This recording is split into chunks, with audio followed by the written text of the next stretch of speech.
নিজের ভাইকে কখনো হিংসা করবে না, দুশ্মনী করবে না। তুমি যদি তোমার ভাইয়ের সাথে হিংসা করো, দুশ্মনী করো, তাইলে অন্যরা তোমাদের থেকে আগায় যাবে, মানুষ তোমাদেরকে লাঞ্ছিত করবে। একটা কুকুর আর একটা গাধা প্রতিযোগিতা লাগছে, কি লাগছে?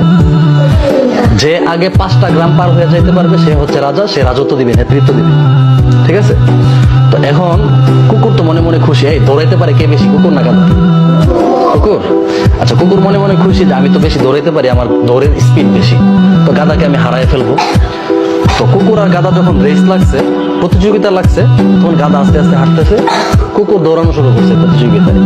তো কুকুর যখন তার গ্রাম, তার এরিয়া পার হয়ে পরের গ্রামে গেছে, তখন তার যে অন্যান্য সাথী ভাইয়েরা ছিল, অন্যান্য কুকুর যে ছিল, তার জাতি ভাইয়েরা ছিল, এক এলাকার কুকুর আরেক এলাকায় গেলে কি করে? হিংসা করে না? দৌড়ানি দেয় না? হ্যাঁ, তো ওই এলাকার কুকুর দিছে তাকে দৌড়ানি, তো কুকুর তো দিছে দৌড়, কোন রকমে পার হইয়া পরে এই গ্রাম পার করছে, পার করে যখন পরের গ্রামে গেছে, ওই এলাকায় কুকুর আছে না, ওই এলাকার কুকুর আবার তাকে দিছে দৌড়ানি। এইভাবে করতে করতে সে গেছে পিছায়। তো যাই হোক, কোন রকমে সে দৌড়াইতে দৌড়াইতে হাঁপাইতে হাঁপাইতে 5 গ্রাম পার করে গিয়া দেখি কি গাধা ওইখানে সিংহাসনে বসে আছে। মানে গাধা ওই প্রতিযোগিতায় জিতে গেছে, কুকুর হেরে গেছে কেন?